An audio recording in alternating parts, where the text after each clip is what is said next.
Labour should resist calls to instantly expel anyone accused of anti-Semitism and deal with it in its own way, a shadow minister has claimed.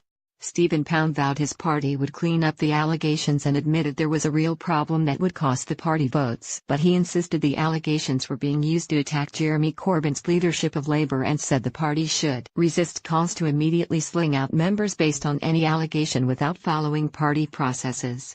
Mr Corbyn has been repeatedly accused of failing to deal with anti-Semitism. His close ally Ken Livingstone has been suspended for more than a year without a resolution over his Hitler rants.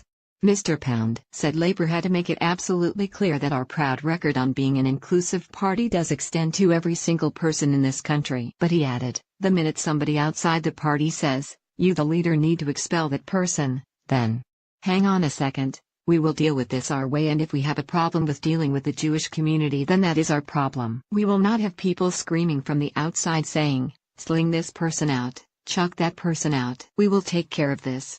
We will clean up this mess because we are the Labour Party. We are not an anti-Semitic party, we're not a racist party. We're a party for everyone.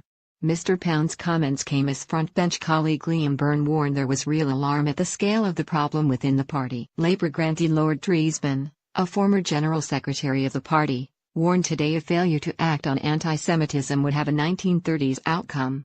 And a Jewish member of Labour's ruling National Executive Committee today said she is frustrated with the pace of action in dealing with allegations of anti-Semitism in the party. Labour has reportedly lost around 17,000 members since the start of the year as the anti-Semitism scandal has raged, and Mr Corbyn has also been criticised over how he handled the Salisbury nerve agent attack.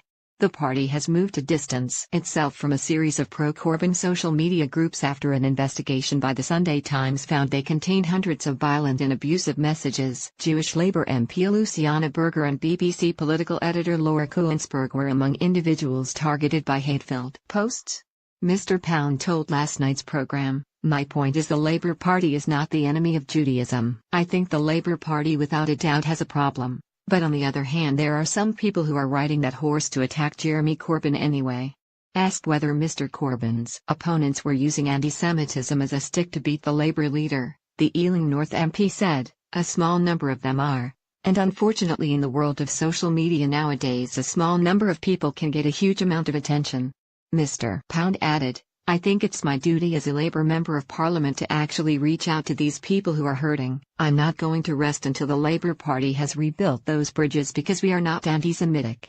He said the row would inevitably cost Labour votes in areas such as the North London borough of Barnet, where there is a large Jewish population. "Yes, of course it can, but Barnet is one borough," he said.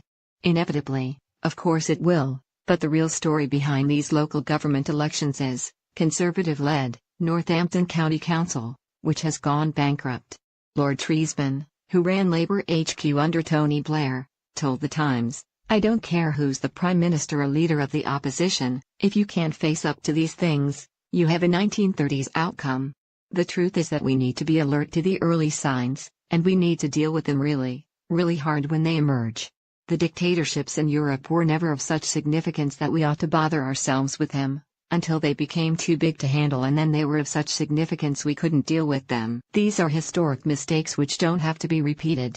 Ria Wolfson, a Jewish member of Labour's ruling NEC, said today she expects the process to speed up with the arrival of new General Secretary Ginny Formby, who has been told by party leader Jeremy Corbyn to make the issue her #1 priority. Ex-Commons Speaker Lord Martin called for a special one-day conference of members to address the problem and demonstrate the party's abhorrence of anti-Semitism. The former Labour MP told The Guardian, "If you ran a restaurant, and it was dirty and there were cockroaches, you wouldn't get away with saying the restaurant down the road is dirty and has cockroaches too. You would be expected to sort out the problem." A probe into 20 of the biggest pro-Corbyn Facebook groups uncovered routine attacks on Jewish people, including Holocaust denial and comparisons between Israel and Nazi Germany. Mr Corbyn yesterday deleted his personal Facebook account, prompting claims he was trying to distance himself from abuse on the network. Labour said the move was long planned to make his official account easier to manage. The Sunday Times reported that 12 senior staff working for Mr Corbyn and Shadow Chancellor John McDonnell were members of the groups, which contained more than 2,000 racist, anti-Semitic, misogynistic, violent and abusive messages.